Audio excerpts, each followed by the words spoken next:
வணக்கம். தந்தையின் பாட்காஸ்ட் செய்திகளை வாசிப்பது கவிதா சுந்தர். முதலில் தலைப்புச் செய்திகள்.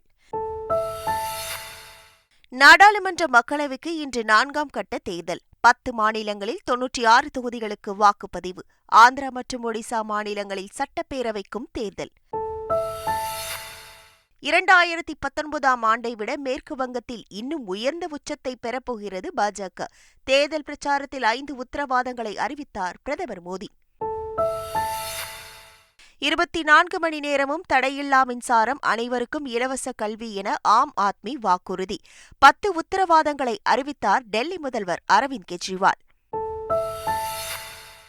ஆந்திராவில் ஒய்எஸ்ஆர் காங்கிரஸ் கட்சி அலுவலகம் முன் பொதுமக்கள் போராட்டம். ஓட்டுக்கு பணம் கொடுக்கவில்லை என குற்றச்சாட்டு. தமிழகத்தின் 6 மாவட்டங்களில் இன்று கனமழை பெய்ய வாய்ப்பு. சென்னை வானிலை ஆய்வு மையம் தகவல். ஐபிஎல் தொடரில் நேற்றைய 2 போட்டிகளில் சென்னை மற்றும் பெங்களூரு அணிகள் வெற்றி. 14 புள்ளிகளுடன் 3வது இடத்திற்கு முன்னேறிய சென்னை அணிக்கு பிளே ஆஃப் வாய்ப்பு பிரகாசம். ஐபிஎல் தொடரின் இன்றைய லீக் ஆட்டத்தில் குஜராத் மற்றும் கொல்கத்தா அணிகள் மோதல். அகமதாபாத் நரேந்திர மோடி மைதானத்தில் இரவு 7:30 மணிக்கு போட்டி ஆரம்பம். இனி விரிவான செய்திகள்.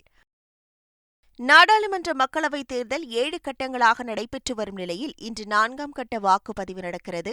10 மாநிலங்களில் உள்ள 96 தொகுதிகளுக்கு இன்று மக்கள் வாக்களிக்கின்றனர். இந்த தேர்தலில் 170 பெண்கள் உட்பட மொத்தம் 1717 வேட்பாளர்கள் போட்டியிடுகின்றனர். ஆந்திரா மற்றும் ஒடிசா மாநிலங்களுக்கு சட்டப்பேரவைத் தேர்தலும் சேர்த்து நடக்கிறது. மேற்குவங்க மக்களுக்கு இடஒதுக்கீடு, குடியுரிமை திருத்த சட்டம் உள்ளிட்ட 5 உத்தரவாதங்களை பிரதமர் மோடி அளித்துள்ளார். மேற்குவங்க மாநிலம் பரக்பூரில் நடைபெற்ற தேர்தல் பிரச்சார பொதுக்கூட்டத்தில் பேசிய பிரதமர் மோடி, மத அடிப்படையில் இடஒதுக்கீடு கொடுக்க முடியாது என்றும், எஸ்சி, எஸ்டி மற்றும் ஓபிசிக்கான இடஒதுக்கீடு நீக்கப்படாது என்றும் தெரிவித்தார். மக்களவைத் தேர்தல் தொடர்பான பொது விவாதத்திற்கு விடுக்கப்பட்ட அழைப்பை ஏற்ற ராகுல் காந்தி, பிரதமர் மோடியையும் விவாதத்திற்கு வருமாறு அழைப்பு விடுத்தார். உச்சநீதிமன்ற முன்னாள் நீதிபதிகளான மதன் லோகூர், அஜய் ஷா உள்ளிட்டோர் கடந்த வாரம் அழைப்பு விடுத்திருந்த நிலையில் ராகுல் இவ்வாறு தெரிவித்துள்ளார். பொது விவாதத்தில் பிரதமர் மோடியும் பங்கேற்க வேண்டும் என நாடு எதிர்பார்ப்பதாகவும் அவர் கூறியுள்ளார். மக்களவைத் தேர்தலுக்காக டெல்லி முதல்வர் அரவிந்த் கெஜ்ரிவால் 10 உத்தரவாதங்களை அளித்துள்ளார். டெல்லியில் செய்தியாளர்களிடம் பேசிய அவர், கைது காரணமாக தனது உத்தரவாதங்கள் வெளியிடுவதில் தாமதம் ஏற்பட்டதாக கூறினார். நாடு முழுவதும் முதல் 200 யூனிட் இலவச மின்சாரம், இலவச கல்வி வழங்கி தனியார் பள்ளிகளை விட அரசு பள்ளிகளை சிறந்ததாக மாற்றுவதாகவும் வாக்குறுதி அளித்தார். இந்தியா கூட்டணி ஆட்சிக்கு வந்ததும் இந்த 10 உத்தரவாதங்களும் நிறைவேற்றப்படுவதை உறுதி செய்வதாகவும் கெஜ்ரிவால் கூறினார். ஆந்திர மாநிலத்தில் ஓட்டுக்கு பணம் கொடுக்கவில்லை என கூறி பொதுமக்கள் போராட்டத்தில் ஈடுபட்டனர். சட்டப்பேரவைத் தேர்தலையொட்டி காக்கிநாடா மாவட்டத்தில் உள்ள பித்தாபுரம் தொகுதியில் ஒய்எஸ்ஆர் காங்கிரஸ் கட்சியினர் வாக்காளர்களுக்கு பணம் கொடுத்ததாக கூறப்படுகிறது. இந்த நிலையில் ஒரு கிராமத்தைச் சேர்ந்த பொதுமக்கள் தங்களுக்கு பணம் கொடுக்கவில்லை என கூறி பித்தாபுரத்தில் உள்ள ஒய்எஸ்ஆர் காங்கிரஸ் அலுவலகம் முன்பு போராட்டத்தில் ஈடுபட்டனர். போலீசார் சமாதானம் செய்தும் பொதுமக்கள் கலைந்து செல்லவில்லை. மேற்குவங்க மாநிலம் சந்தேஷ் காலியில் பாஜக, திரிணாமுல் காங்கிரஸ் இடையே மீண்டும் மோதல் ஏற்பட்டதால் பரபரப்பு நிலவியது. பாஜகவினர் மீது பொய் வழக்கு பதிந்து கைது செய்யப்பட்டதாக குற்றம் சாட்டி பாசிர்ஹாட் பாஜக வேட்பாளர் ரேகா பத்ரா தலைமையில் ஏராளமான பெண்கள் காவல் நிலையம் முன்பு போராட்டத்தில் ஈடுபட்டனர்.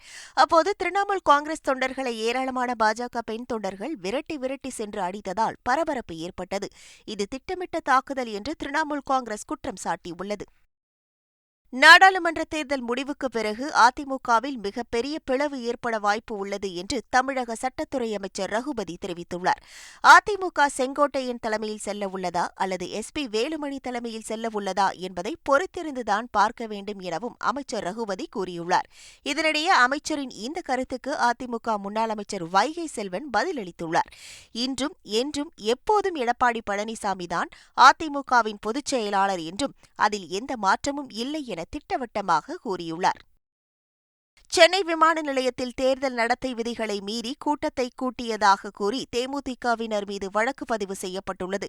விஜயகாந்துக்கு வழங்கப்பட்ட பத்மபூஷன் விருதுடன் டெல்லியிலிருந்து பிரேமலதா சென்னை திரும்பியபோது அவரை வரவேற்ற தொண்டர்கள் பேரணியாக கோயம்பேடு செல்ல முயன்றனர். இதற்கு போலீசார் அனுமதி மறுத்ததால் வாக்குவாதம் ஏற்பட்டது. இந்த நிலையில் ஆணையத்தில் பெற்ற அனுமதியை மீறி செயல்பட்டதாக கூறி தேமுதிகவினர் 20 பேர் மீது வழக்கு பதிவு செய்யப்பட்டுள்ளது.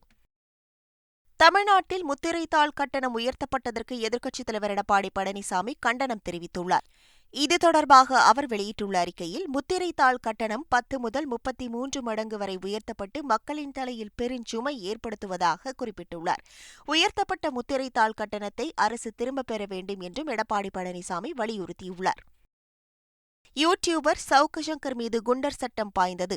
பெண் காவலர்களை இழிவாக பேசியதாக அவரை கோவை போலீசார் கைது செய்து சிறையில் அடைத்துள்ள நிலையில் பல்வேறு காவல் நிலையங்களில் சவுக்கு சங்கர் மீது வழக்குகள் குவிகின்றன.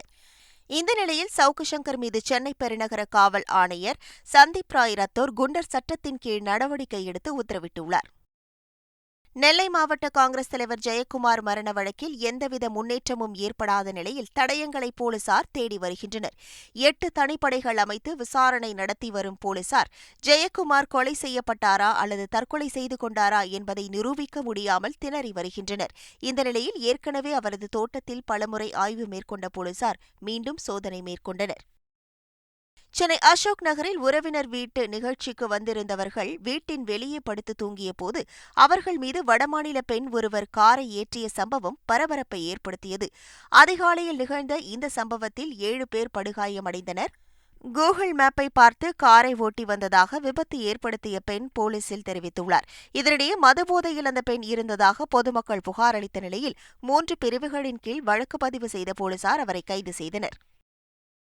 சென்னையில் ராட்வீலர் நாய்கள் கடித்து காயமடைந்த 5 வயது சிறுமி குணமடைந்து வருவதாக மாநகராட்சி ஆணையர் ராதாகிருஷ்ணன் தெரிவித்துள்ளார். அந்த சிறுமி முழுமையாக குணமடைந்த பிறகு மருத்துவமனையிலிருந்து விரைவில் வீடு திரும்புவார் என்று குறிப்பிட்ட அவர், சிறுமியை கடித்த ராட்வீலர் நாய்களும் தொடர்ந்து கண்காணிக்கப்பட்டு வருவதாக கூறினார். கேரள மாநிலம் கொச்சி அடுத்துள்ள மூவாட்டுப்புழாவில் 9 பேரை கடித்த நாய் சிறப்பு பராமரிப்பு மையத்தில் திடீரென உயிரிழந்தது. நாய் கடித்ததில் பாதிக்கப்பட்ட 9 பேருக்கும் அரசு மருத்துவமனையில் தடுப்பூசி செலுத்தப்பட்டது. கடித்த நாயை பிடித்து சிறப்பு பராமரிப்பு மையத்தில் வைத்து கண்காணித்து வந்தனர். இந்த நிலையில் அந்த நாய் திடீரென உயிரிழந்தது. நாய்க்கு தடுப்பூசி செலுத்தாததால் உரிமையாளர் மீது வழக்கு பதிவு செய்யப்பட்டுள்ளது. அதே நேரம் இறந்து போன நாய்க்கு ரேபிஸ் பாதிப்பு உள்ளதா என்பதை கண்டறிய பிரேத பரிசோதனை செய்யப்படுகிறது. மேலும் நாய் கடித்த அனைவரும் தொடர் கண்காணிப்பில் உள்ளனர். தமிழகத்தில் 11ஆம் வகுப்பு தேர்வு முடிவுகள் நாளை வெளியாகின்றன. காலை 9:30 மணிக்கு அரசு தேர்வுகள் இயக்குநர் அலுவலகத்தில் வெளியிடப்படுகிறது. மாணவர்கள் தங்களின் தேர்வு முடிவுகளை இணையதளம் மூலமாகவும் தெரிந்து கொள்ளலாம். மேலும் மாணவர்கள் பதிவு செய்த செல்போன் எண்களுக்கும் தேர்வு முடிவுகள் அனுப்பி வைக்கப்படும். மதுரை வைகை ஆற்றில் நீர்வரத்து அதிகரித்துள்ளதால் கரையோர மக்களுக்கு வெள்ள அபாய எச்சரிக்கை விடப்பட்டுள்ளது. ராமநாதபுரம் மாவட்டத்தின் பாசன தேவைக்காக வைகை அணையிலிருந்து வினாடிக்கு 3000 கன அடி தண்ணீர் திறக்கப்பட்டுள்ளது. இதன் காரணமாகவும் மதுரை மற்றும் தேனியில் கடந்த சில நாட்களாக பெய்து வரும் மழை காரணமாகவும் வைகை ஆற்றில் நீர்வரத்து அதிகரித்துள்ளது. இதனால் கரையோர மக்களுக்கு வெள்ள அபாய எச்சரிக்கை விடப்பட்டுள்ளது. சபரிமலை ஐயப்பன் கோவிலில் வைகாசி மாத பூஜைக்காக நாளை மாலை 5 மணிக்கு நடை திறக்கப்படுகிறது. 15ஆம் தேதி முதல் தினமும் பல்வேறு பூஜைகள் நடைபெறும். 19ஆம் தேதி அத்தாழ பூஜைக்கு பிறகு அரிவராசனம் பாடல் இசைக்கப்பட்டு இரவு 10:30 மணிக்கு கோவில் நடை அடைக்கப்படும். பக்தர்கள் வழக்கம் போல் ஆன்லைன் முன்பதிவு அடிப்படையில் சுவாமி தரிசனத்திற்கு அனுமதிக்கப்படுவார்கள். டெல்லியில் 2 மருத்துவமனைகள் மற்றும் விமான நிலையத்திற்கு வெடிகுண்டு மிரட்டல் விடுக்கப்பட்டதால் பரபரப்பு ஏற்பட்டது. இதையடுத்து அந்த மருத்துவமனைகளில் இருந்த பொதுமக்களை வெளியேற்றிவிட்டு வெடிகுண்டு நிபுணர்கள் சோதனை நடத்தினர். அதேபோல் விமான நிலையத்திலும் சோதனை நடத்தப்பட்டது. இருப்பினும் சந்தேகப்படும்படியான பொருட்கள் எதுவும் கிடைக்கவில்லை என்று கூறப்படுகிறது. இதனைத் தொடர்ந்து மிரட்டல் விடுத்த நபர் யார் என்பது குறித்து போலீசார் விசாரணை நடத்தி வருகின்றனர். கேரளாவில் அதிகரித்து வரும் மஞ்சள் காமாலை நோய் பாதிப்பில் 14 வயது சிறுவன் உட்பட 2 உயிரிழந்துள்ளனர். எர்ணாகுளம் மாவட்டம் வெங்கூர் பகுதியில் கடந்த 17ஆம் தேதி முதல் 171 பேருக்கு மஞ்சள் காமாலை பாதிப்பு கண்டறியப்பட்டது. இதில் 4 பேர் ஆபத்தான நிலையில் சிகிச்சை பெற்று வந்தனர். இதில் பெண் ஒருவர் சிகிச்சை பலனின்றி உயிரிழந்தார். இதேபோல் மலப்புரம் மாவட்டம் காளிகாவை சேர்ந்த 14 வயது சிறுவனும் மஞ்சள் காமாலையால் உயிரிழந்திருப்பது கேரளாவில் பரபரப்பை ஏற்படுத்தியுள்ளது. இந்தோனேஷியாவில் பள்ளி பேருந்து விபத்துக்குள்ளானதில் 9 மாணவர்கள் உட்பட 11 பேர் உயிரிழந்தனர். 60 மாணவர்கள் மற்றும் ஆசிரியர்களுடன் பள்ளி பேருந்து சென்றபோது பிரேக் பிடிக்காமல் கட்டுப்பாட்டை இழந்து கார் மற்றும் 3 இருசக்கர வாகனங்கள் மீது அடுத்தடுத்து மோதி விபத்துக்குள்ளானது. இந்த விபத்தில் இருசக்கர வாகனத்தில் பயணித்த நபர் மற்றும் 9 மாணவர்கள் உட்பட 11 பேர் உயிரிழந்தனர். உக்ரைனில் 9 கிராமங்களை ரஷ்யா கைப்பற்றியுள்ளது. உக்ரைனின் வடக்கு பகுதி எல்லையில் ரஷ்யா தொடர்ந்து தாக்குதல் நடத்தி வருகிறது. இதனால் அச்சமடைந்த அப்பாவி பொதுமக்கள் வெளியேறி வருகின்றனர். இந்த நிலையில் அங்குள்ள 9 கிராமங்களை ரஷ்யா கைப்பற்றியதால் வடக்கு பகுதியில் நிலைமை மோசமடைந்துள்ளதாக உக்ரைன் எச்சரித்துள்ளது. தமிழகத்தில் 6 மாவட்டங்களில் இன்று கனமழை பெய்ய வாய்ப்புள்ளதாக சென்னை வானிலை ஆய்வு மையம் கூறியுள்ளது. அதன்படி தேனி, திண்டுக்கல், விருதுநகர், தென்காசி, திருநெல்வேலி மற்றும் கன்னியாகுமரி ஆகிய மாவட்டங்களில் ஓரிரு இடங்களில் கனமழை பெய்யும் என தெரிவிக்கப்பட்டுள்ளது.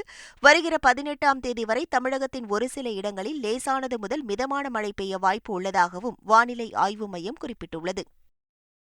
ஜூலை மாதம் தொடங்கவுள்ள பாரிஸ் ஒலிம்பிக் போட்டிகளுக்கு இந்திய மல்யுத்த வீரர் அமன் ஷெராவத் தகுதி பெற்றுள்ளார். துருக்கியின் இஸ்தான்புல் நகரில் நடைபெற்ற ஆடவர் 57 கிலோ எடைப்பிரிவு ஒலிம்பிக் தகுதி சுற்று போட்டியில் வெற்றி பெற்று அமன் ஷெராவத் தகுதி பெற்றுள்ளார். இந்தியா சார்பில் 5 மல்யுத்த வீராங்கனைகள் பாரிஸ் ஒலிம்பிக்கிற்கு தகுதி பெற்றுள்ள நிலையில் ஆடவர் பிரிவில் முதல் நபராக அமன் ஷெராவத் இடம்பெற்றுள்ளார். IPL தொடரில் நேற்று நடந்த 2 போட்டிகளில் சென்னை மற்றும் பெங்களூரு அணிகள் வெற்றி பெற்றன. சென்னை சேப்பாக்கம் மைதானத்தில் நடந்த ஆட்டத்தில் ராஜஸ்தான் அணியை 5 விக்கெட்டுகள் வித்தியாசத்தில் சென்னை அணி வீழ்த்தியது. இதன் மூலம் 14 புள்ளிகளுடன் 3வது இடத்திற்கு முன்னேறிய சென்னை அணிக்கு பிளே ஆஃப் வாய்ப்பும் பிரகாசமாகியுள்ளது. இதேபோல் பெங்களூருவில் நடந்த மற்றொரு ஆட்டத்தில் டெல்லி அணியை 47 ரன்கள் வித்தியாசத்தில் வீழ்த்தி பெங்களூரு அணி வெற்றி பெற்றது. IPL தொடரின் இன்றைய லீக் ஆட்டத்தில் குஜராத் மற்றும் கொல்கத்தா அணிகள் மோதுகின்றன. அகமதாபாத் நரேந்திர மோடி மைதானத்தில் இரவு 7:30 மணிக்கு இந்த போட்டி தொடங்குகிறது. ஏற்கனவே பிளே ஆஃப் சுற்றுக்கு முதலாவது அணியாக கொல்கத்தா தகுதி பெற்றுவிட்ட நிலையில் குஜராத் அணி தனது 6வது வெற்றியை பதிவு செய்ய போராடும். மீண்டும் தலைப்புச் செய்திகள். நாடாளுமன்ற மக்களவைக்கு இன்று 4ஆம் கட்ட தேர்தல். 10 மாநிலங்களில் 96 தொகுதிகளுக்கு வாக்குப்பதிவு. ஆந்திரா மற்றும் ஒடிசா மாநிலங்களில் சட்டப்பேரவைக்கும் தேர்தல். 2019ஆம் ஆண்டை விட மேற்கு வங்கத்தில் இன்னும் உயர்ந்த உச்சத்தை பெறப்போகிறது பாஜக. தேர்தல் பிரச்சாரத்தில் 5 உத்தரவாதங்களை அறிவித்தார் பிரதமர் மோடி. 24 மணி நேரமும் தடையில்லா மின்சாரம், அனைவருக்கும் இலவச கல்வி என ஆம் ஆத்மி வாக்குறுதி. 10 உத்தரவாதங்களை அறிவித்தார் டெல்லி முதல்வர் அரவிந்த் கெஜ்ரிவால். ஆந்திராவில் YSR காங்கிரஸ் கட்சி அலுவலகம் முன் பொதுமக்கள் போராட்டம். ஓட்டுக்கு பணம் கொடுக்கவில்லை என குற்றச்சாட்டு. தமிழகத்தின் 6 மாவட்டங்களில் இன்று கனமழை பெய்ய வாய்ப்பு. சென்னை வானிலை ஆய்வு மையம் தகவல். IPL தொடரில் நேற்றைய 2 போட்டிகளில் சென்னை மற்றும் பெங்களூரு அணிகள் வெற்றி. 14 புள்ளிகளுடன் 3வது இடத்திற்கு முன்னேறிய சென்னை அணிக்கு பிளே ஆஃப் வாய்ப்பு பிரகாசம். IPL தொடரின் இன்றைய லீக் ஆட்டத்தில் குஜராத் மற்றும் கொல்கத்தா அணிகள் மோதல். அகமதாபாத் நரேந்திர மோடி மைதானத்தில் இரவு 7:30 மணிக்கு போட்டி ஆரம்பம். இத்துடன் இன்றைய பாட்காஸ்ட் செய்திகள் நிறைவடைகின்றன. வணக்கம்.